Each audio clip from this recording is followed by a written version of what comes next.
My name is Caleb Mensah. I am 31 years old. I spent 4 years working overseas, sending money home every single month, building a house brick by brick from thousands of miles away. I trusted one person to keep it safe while I was gone. My brother, Dylan. When I landed at that airport and climbed into a cab with my suitcase and 2 bags of gifts I had packed the night before, I was thinking about how good it would feel to sleep in my own bed again. I was thinking about the smell of that house, fresh paint, wood floors, the small garden my mother had planted along the front wall. I was not thinking about moving trucks. I was not thinking about strangers carrying boxes through my front door. And I was definitely not thinking about what it would feel like to stand at the end of my own driveway and hear a stranger say, casually, as if it were nothing, that the new owners had just closed on the property the day before. Tell me where you are watching from. Drop it in the comments. Because what I am about to tell you is not just a story about a house. It is a story about what happens when you trust the wrong person with everything you built, and then you come home and decide, quietly, clearly, and completely, that you are not going to let it stay lost. The cab ride from the airport took 40 minutes. I spent most of it looking out the window at familiar streets, trying to feel the homecoming I had been imagining for weeks. Everything looked the same: the roundabout with the broken traffic light, the row of shops near the junction, the school with the blue gate. Everything except the feeling inside my chest, which should have been warm and loose but kept tightening for a reason I could not explain. I told myself it was jet lag. I told myself it was just the strangeness of returning after a long time away. When the cab turned onto my street, I sat up straighter. And then I saw them. 2 large moving trucks were parked in my driveway, their back doors wide open. A third smaller van was pulled up on the grass near the fence. Men in matching grey shirts were carrying furniture out of those trucks and into my house. Lamps. Boxes sealed with brown tape. A dining table, wrapped in plastic, being angled carefully through the front door. I did not say anything to the cab driver. I paid him, climbed out, and stood on the pavement with my suitcase at my feet, staring. One of the movers walked past me carrying a stack of framed pictures. He glanced over and said it cheerfully, without stopping, without any idea of what those words were about to do to me. He said the new owners had just closed yesterday. I left my suitcase at the gate. I walked up the driveway with my heart beating in a way that felt wrong, too fast and too high in my chest, like it was trying to climb out through my throat. The front door was open. I walked through it. The entrance hall smelled different already, a mix of cardboard and someone else's cleaning products. The floors I had paid to have polished were scuffed from moving equipment. I turned toward the living room and stopped. A couple stood near the far wall, directing the movers, pointing at where they wanted pieces placed. The woman had a clipboard. The man was on his phone. When they saw me, they both paused. I kept my voice calm. I told them this was my house. The man ended his call immediately. The woman lowered her clipboard. They looked at each other in a particular way, the way people look when they are not sure if they are dealing with a problem or a confused person. Then the woman walked toward a folder sitting on the kitchen counter. She opened it, turned it around, and placed it in front of me. It was a copy of the deed. The sale had been completed the previous day. The seller's name was listed clearly, printed in black ink at the top of the signature line. It was not my name. It was Dylan Mensah. My brother. I stepped back outside. I needed air. I stood near the wall at the side of the house, the wall I had paid to have built in year 2 of the project, before I had even finished the interior, and I called Dylan. It rang 4 times. Voicemail. I called again. Voicemail again. I stood there with the phone in my hand, watching a mover carry a potted plant through my front door, and I dialed a 3rd time. On the 4th ring, it cut to voicemail again, but this time the voicemail message was different. His recorded voice said something cheerful about being unavailable and getting back to me soon, and I almost laughed at that, though nothing was funny. I did not leave a message. I walked back to the gate, sat on my suitcase, and stared at the house. 3 minutes passed. Then my phone buzzed. A text from Dylan. 4 words. I stared at them for a long time. He had not written an explanation. He had not written an apology. He had written something that told me everything I needed to know about how long he had been sitting on this decision. He had written, "I was going to tell you." That text told me he had known exactly what he had done. He had simply planned to deliver the news after the fact, when it would already be too late. Dylan arrived 45 minutes later. He came in his car, pulling up slowly, parking 2 houses down as if the distance would give him a buffer. He walked toward me with his hands in his pockets and his shoulders slightly forward, which was a posture I recognized. It was the posture he used when he wanted to look smaller than he felt. I stood up from my suitcase. He stopped about 6 feet away and looked at me, then looked at the trucks, then looked at me again. He said he knew how it looked. I told him to explain to me how it looked, then, in his own words. He said he had meant to call me. He said things had moved faster than he expected. He said there had not been a good moment to bring it up. I noticed something while he was talking. He was stressed, yes. He was uncomfortable, yes. But he was not surprised. His eyes kept moving, to the trucks, to the house, to the street, but they never widened the way eyes do when something has gone wrong that you were not prepared for. He had known I was coming back. What he had not expected was the timing. I had not told anyone my exact return date. He had planned on having more time before I arrived. That was the only thing that had gone differently from his plan. He started explaining his authority. He told me he had been managing the property for 4 years while I was overseas. He said he had arranged the contractors, handled the payments I sent, dealt with the local officials. He said he had been the one present, the one who did the actual work on the ground, and that managing a property like that gave a person a certain right to make decisions about it. I listened to all of that. I let him finish. Then I told him, quietly, that managing a property and owning a property were 2 completely different things. He knew that. We had talked about it before I left. I had given him a specific, limited authority over the house. He could oversee construction, receive and disperse funds, communicate with contractors and local government offices. I had been clear, in writing, about what that authority covered. We had both signed a document confirming those limits. Selling the house was not one of the things I had authorized. Not even close. He looked at me when I said that and his expression shifted. He opened his mouth, then closed it. He tried a different angle. He said the paperwork had all been reviewed. He said the agent had told him everything was in order. I let him talk. I had a question forming in my mind that I wanted to ask at exactly the right moment. The couple inside, I learned later their names were Tom and Kara Whitfield, had been watching from the doorway during part of our conversation. When they realized the tension was not going away, they came outside.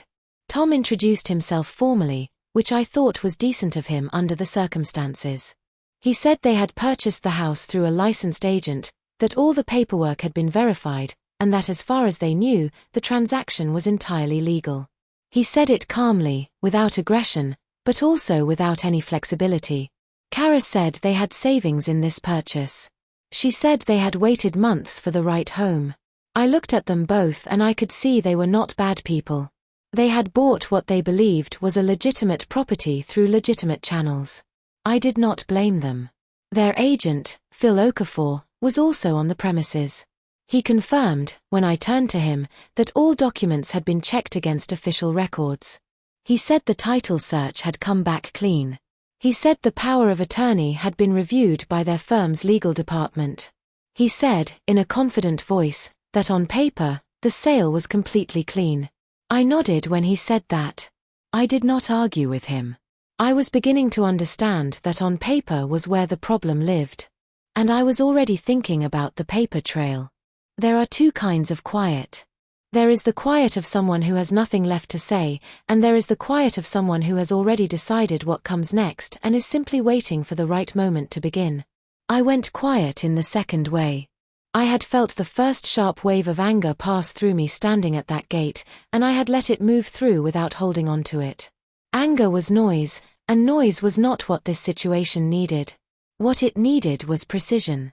Dylan watched me go quiet and his shoulders relaxed slightly. I saw it happen. He thought the silence meant I was processing, or retreating, or beginning to accept what had happened. He did not know me as well as he believed he did. I looked at him and I asked, in a completely even voice, where the original title document was. Not a copy. Not the version that would have been filed with the deed registry. The original, physical title document that had been in my possession before I left the country, and which I had handed to Dylan with everything else at the start of the arrangement. He looked at the ground. Just for a half second, just a flicker, before he recovered his expression. But that flicker told me something important. And the answer that came after the flicker told me more. He said it was at the house. He said he had stored it with the other property documents. He said he could get it quickly. But he did not move. He stayed where he was and looked at me and waited, as if he hoped I would drop the subject and move on. I did not. I asked him again, more specifically. I asked him which room, which drawer, which folder it was stored in. He started to answer and then stopped. He tried again, gave a different location, then corrected himself. I watched him carefully while this was happening and I understood what I was seeing. Dylan had never had access to the original title document. It had never been given to him as part of the property management arrangement, because I had deliberately separated certain critical documents before I left. The original title had been left in a specific place, with a specific person who was not Dylan, because I had trusted certain things to Dylan and kept others out of his reach. That had been a decision I made without thinking too much about it at the time. Standing there on that driveway, watching my brother try to describe the location of a document he had never seen, I understood why that instinct had mattered. The sale had gone through without the original title ever changing hands. Which meant something structural about the transaction was already wrong. I stepped away from the group. I walked to the far end of the driveway and sat on the low wall near the gate. I opened my phone and pulled up the property documents I had saved digitally before leaving, scanned copies of the original ownership papers, the structure of the trust arrangement I had used to register the house, and the specific conditions attached to that registration. The house was not registered in my name alone in the simple, direct way most residential properties are handled. Before I left for overseas, I had gotten legal advice about protecting assets during an extended absence. Based on that advice, I had registered the property under a conditional ownership structure, one that required a specific set of authorizations before any transfer of title could take place. It was not complicated, but it was not standard either. The conditions were designed exactly for situations like this one, to prevent someone with a limited power of attorney from making permanent decisions about the property's ownership without meeting a specific set of requirements first. I scrolled through the documents slowly, reading the conditions again carefully.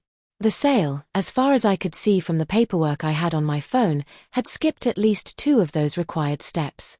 I dialed my lawyer's number. He picked up on the second ring. Adrian Boateng had been my lawyer for 6 years. He was careful, methodical, and almost impossible to surprise. When I called him that afternoon from the end of my driveway, I explained the situation in the order it had happened, without leaving anything out. He listened without interrupting, which was something I appreciated about him. When I finished, there was a pause. Not a long one. Just long enough to tell me he was choosing his words with intention. Then he said 3 things. He said the conditional ownership structure I had used was legally binding and on record with the land registry. He said a power of attorney, regardless of how it had been worded or presented, could not override the conditions attached to that structure unless those conditions had been formally satisfied. And then he said the 3rd thing, which was the one that mattered most in that moment. He said this sale should not have been possible. Not given the structure we had put in place. He said it in the calm, flat way he said things when he meant them completely. I asked him what that meant in practical terms. He told me it meant the transaction had either been processed in ignorance of the ownership conditions, or the conditions had been deliberately misrepresented during the sale. He told me not to sign anything, not to make any agreements, and to keep everyone at the property until he could reach me. Adrian called me back 18 minutes later. In that time, I had walked back to the group near the front of the house and stood at a polite distance without saying very much. Tom and Kara were talking quietly to each other. Dylan was on his phone, which he put away quickly when he saw me watching. Phil Okafor was going through his folder again, Reviewing pages, I suspected he was now seeing differently than he had an hour ago. When Adrian called, I stepped away again. He told me what he had confirmed. The property had been registered under a conditional transfer clause, a clause that required, before any sale could be completed, a written release from the original owner and a confirmation from the land registry that all outstanding conditions had been met. Neither of those things had happened. The power of attorney Dylan had used to conduct the sale was a limited document, limited by precise, written terms that I had specified before I left. Selling the property was not within those terms. Adrian said the word that mattered in a slow, deliberate way. He said the sale was potentially voidable. That meant it could be challenged and reversed through legal channels. The buyers had purchased a property in good faith, but they had purchased it through a transaction that did not have the proper legal authority behind it. The foundation of the sale was not solid. And now everyone at that property was beginning to feel the ground shift. Tom Whitfield had sharp ears. He had been standing close enough during my second phone call to catch some of what I said, or at least enough to sense the shift in the situation. When I came back from that call, he came straight to me. He asked directly whether there was a legal problem with the sale.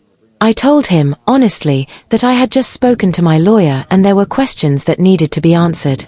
I did not say more than that. But it was enough. He turned immediately to Dylan and his tone changed completely. He was no longer polite and firm. He was sharp and urgent. He asked Dylan directly whether he had full authority to sell the property. Dylan said yes. Tom asked him to explain the ownership structure. Dylan said it was straightforward. Tom asked him what the conditions on the title were. Dylan paused. I watched the pause do its work. Tom turned to Phil Okafor and asked the same question. Phil opened his folder again. He paged through it twice. He pulled out the title search results and read them carefully. I could see from where I was standing that something in those pages was now registering differently for him. His jaw tightened. He looked up at Dylan. He asked when he had first received the power of attorney document.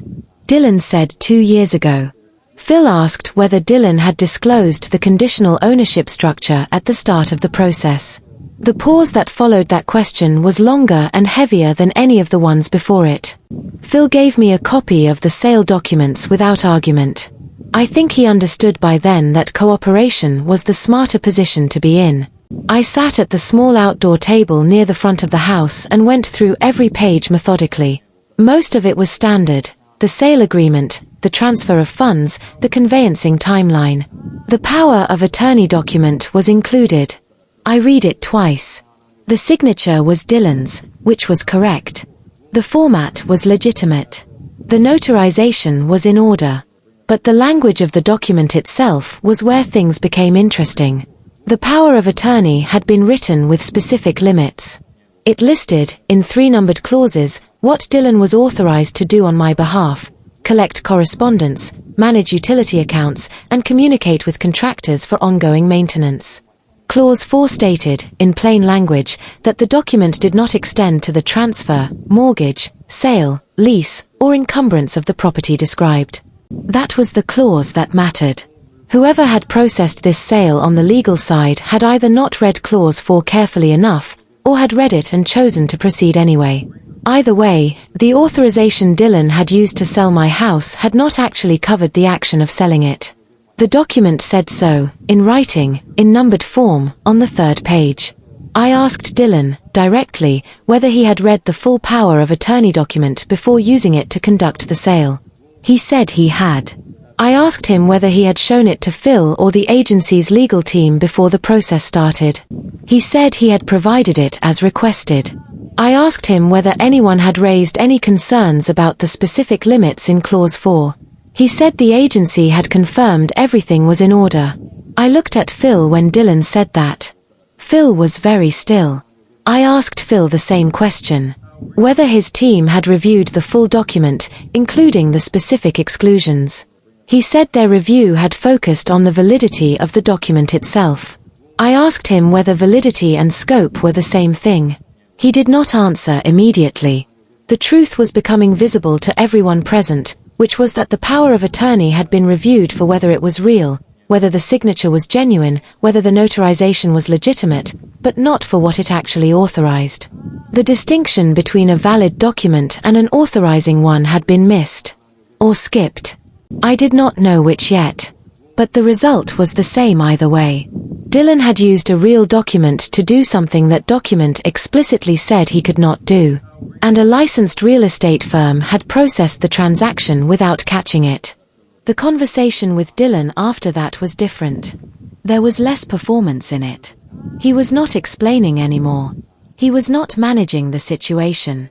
The version of him that had arrived with his hands in his pockets and his shoulders forward, ready with phrases like it was the only option and I had no choice, had quietly disappeared. What was left was something I had not seen from him in a long time. He was tired. He looked like someone who had been carrying something heavy for months and had finally put it down, not because he wanted to but because the weight had become impossible. I asked him simply why he had done it. He looked at the ground. He said he had gotten into serious financial trouble 18 months ago. He had taken on debt he thought he could manage. It had grown. The people he owed had stopped being patient. He had tried other ways to solve it and none of them had worked. The house had felt, in his mind, like the one large asset close enough to reach. He had told himself he would explain it to me after the fact, that he would find a way to pay me back, that it was temporary. I did not say anything when he finished. I let the silence sit between us. Because what he had just described was not a mistake or a moment of bad judgment. It was a decision he had made, and then made again, over many months, while I was sending him money from the other side of the world. Adrian arrived at the property at 5:30. He had driven straight from his office and he brought two things with him, a printed copy of the original ownership conditions from the land registry and a one-page formal letter on his firm's letterhead. He introduced himself to Tom and Kara, to Phil Okafor, and briefly acknowledged Dylan. Then he placed the letter on the outdoor table. He explained, in clear and simple terms, what it said. The letter was a formal notice that the sale of the property was being challenged on the grounds that the transaction had been conducted without proper legal authority. It cited the conditional ownership structure, the specific exclusions in the power of attorney document, and the absence of the required written release from the registered owner. Adrian explained that this was not an accusation directed at the buyers. He made that point firmly and clearly. Tom and Kara had acted in good faith. The challenge was against the process, against the authorization that had been used to conduct the sale. The consequence, however, was unavoidable. If the challenge proceeded and was upheld, the sale would be reversed. Tom looked at Kara. Kara looked at Phil. Phil looked at the letter. Dylan looked at nothing in particular. Adrian placed a second copy of the letter beside the first and told Phil that his agency had also received formal notification by email 6 minutes ago. The situation changed shape after that. It was no longer a conversation between family members in a driveway. It had become something with legal weight on multiple sides. Tom called his own lawyer from the front garden, speaking in a low, urgent voice with his back to everyone. Kara sat on the front step and held her clipboard without looking at it. Phil Okafor made 2 calls in quick succession. One I assumed was to his agency's senior management, and one that was shorter and sharper, which I suspected was to whoever had handled the legal review on their end. Dylan sat in his car. He did not drive away. He just sat there with the windows up, and I could see him through the glass, staring at the steering wheel. The movers had stopped working. They were standing near their trucks, unsure whether to continue or wait for instructions. Adrian stood beside me and spoke quietly. He said the agency had potential liability in this, not just Dylan. A licensed real estate firm had a professional duty to verify the scope of the authorization it relied on to process a transaction, not just its authenticity. If their review had been incomplete, they had a problem of their own. That piece of information was important, because it meant the buyers had someone besides me to turn to if this unraveled, and that changed the shape of what a resolution could look like. I asked everyone to come inside. Not to the living room that was half filled with the Whitfields' furniture. To the kitchen, which was still mostly bare, with a table and 4 chairs that had been part of the staging setup when the house was being shown. It was a strange place to have a conversation, standing in a house that was mine, surrounded by objects that belonged to someone else. Tom and Kara came in and sat down. Phil stood near the doorway. Adrian took the seat beside me. I called to Dylan through the window of his car.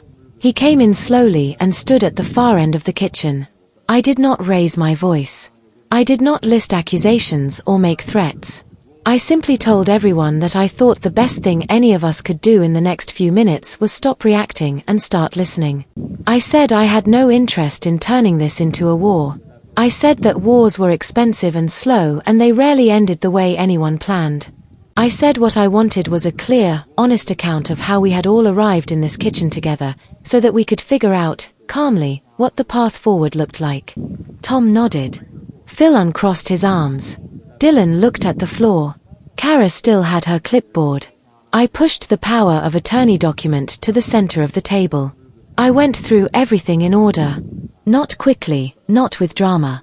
Slowly and clearly, the way you explain something to someone you genuinely want to understand, not to defeat. I started with the property structure, the conditional registration, what it required, why it had been set up that way. I showed Tom and Kara the original conditions on Adrian's printed copy. I explained the power of attorney, what it authorized, what it excluded, where the exclusion was written. I showed them Clause 4. I showed them the sale document and pointed to the authorization box, where the power of attorney had been cited as the basis for Dylan's right to act as seller. I explained what Adrian had confirmed, that the authority cited did not cover the action it was being used to justify. I was not trying to show them that they had been cheated.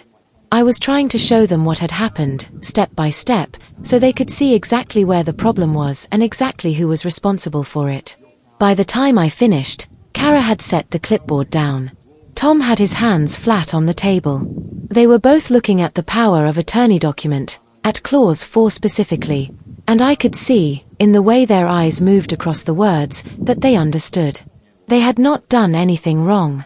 But the house they had paid for had been sold to them through a process that had no proper foundation. Tom asked Dylan directly whether he had known, before the sale was finalized, that the power of attorney might not cover it. The question was steady. There was no aggression in it. Just the kind of flat, direct question a person asks when they are done being polite and need the real answer. Dylan's hands were in his pockets. He looked at the table for a moment. Then he looked up. And he said yes. He said he had read Clause 4. He said he had hoped it would not be picked up during the process because the document itself was real and notarized, and he had thought the agency would check the form and not the detail. He said he had been desperate. He said that word, desperate, in a way that sounded like it cost him something to admit. The room was quiet when he finished. Not the kind of quiet that follows anger. The kind that follows something that has finally told the truth after a long time of not doing so. Tom and Kara did not react with fury. They reacted with something that looked more like disbelief.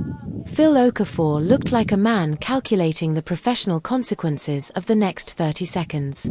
Adrian had his notepad open and was writing without looking up.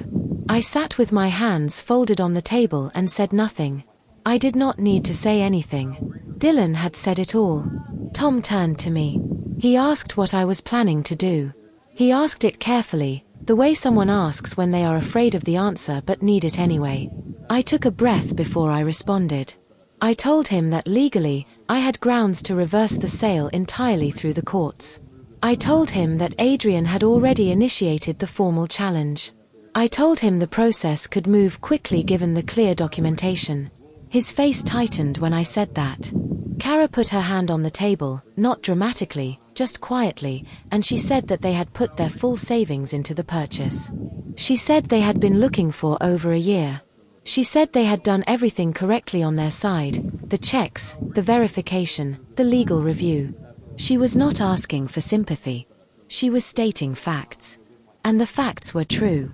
They had behaved exactly as buyers should behave. They had relied on a process that was supposed to catch exactly this kind of problem, and the process had failed them. I looked at both of them for a moment. I thought about what it would mean to simply pursue the reversal directly, to go through the courts, to win, to get the house back with no arrangement in place. They would lose everything and be left to chase Dylan and the agency through separate proceedings with no guarantee of recovery. I was not willing to do that to them. I told Tom and Kara something that I had decided before I even called Adrian back to the property.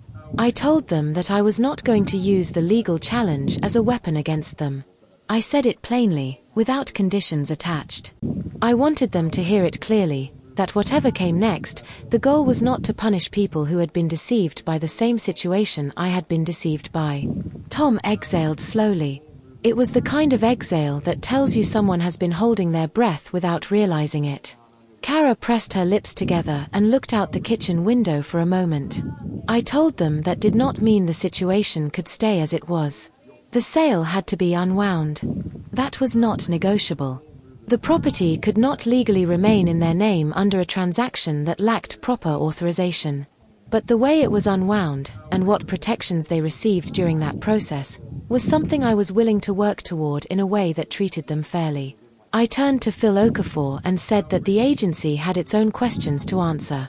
A licensed firm had processed a sale relying on a document that explicitly excluded the action being performed. That was not a minor oversight. Their liability was real, and it was the piece of this that could protect the Whitfields financially if we handled it correctly. Phil said nothing. But he nodded once, slowly. The outline of a resolution started taking shape that evening, mostly through Adrian.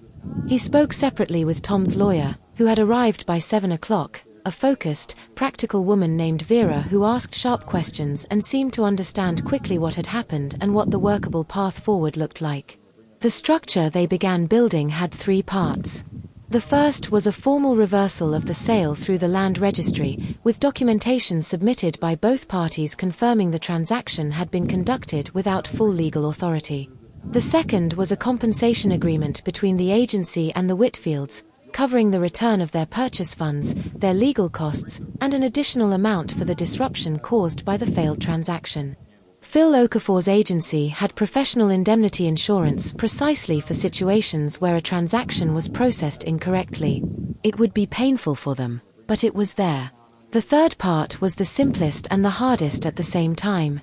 Dylan would be formally held responsible for the financial gap between what the agency's coverage provided and what the full resolution required. That meant debt. Real, documented, legally binding debt attached to his name. He was present for the outline of all 3 parts. He did not object to any of them. He had run out of objections. The formal reversal took 11 days. Adrian managed the process efficiently, and Vera cooperated without resistance on behalf of the Whitfields. The land registry corrected the title. The documentation was clean and thorough. A copy of everything was filed, including the original power of attorney with Clause 4 highlighted, and a written record of Dylan's admission that he had understood the limits of his authority before proceeding. That record mattered. Not because I needed it to win. I had already won. It mattered because it ensured the truth was attached permanently to the event. It could not be quietly revised later into a misunderstanding or a paperwork error. What Dylan had done was documented clearly as a knowing act, and the documentation sat in the official record. Tom and Kara received their funds back through the agency's insurance within 3 weeks of the reversal. They sent me a short message through Adrian, thanking me for the resolution. I sent a short message back, telling them I was sorry it had happened at all. I meant it. Dylan did not contact me for the first 2 weeks after the resolution. When he finally called, I answered. He said he was sorry. He said it twice. I listened to him say it. I told him I believed he meant it. And then I told him that sorry was a beginning, not an ending, and that trust was something that had to be rebuilt differently than it had been built the first time. I walked through the house on a Thursday evening, 3 weeks after I had first arrived back, and stood at the gate watching those moving trucks. The house was quiet. The scuff marks from the moving equipment were still on the floors, and I had decided to leave them there for a while before having them repaired. I was not sure why exactly. Maybe because they were a record of something real that had happened, and I did not want to erase it too quickly. I went from room to room. The house smelled like itself again. Paint, wood, the faint trace of my mother's garden through the back window. I stood in the main bedroom for a long time and looked at nothing in particular. I had spent 4 years in rooms that were not mine, in a country that was not home, working toward the moment I would stand in this place. The moment had come. It had come with moving trucks and a betrayal and 11 days of legal proceedings, which was not how I had imagined it. But it had come. Dylan still owed a debt. That would take years to resolve. Our relationship was changed in ways that I could not fully map yet. Some of those changes would heal. Some of them, I knew honestly, would not. But the house was mine. The title was clean. And I understood something, standing there in that quiet room, that I had not understood fully before I left and now could not unknow. What you build, you must protect, not only with locks and legal documents, but with the knowledge of exactly how much trust you are giving, to whom, and why.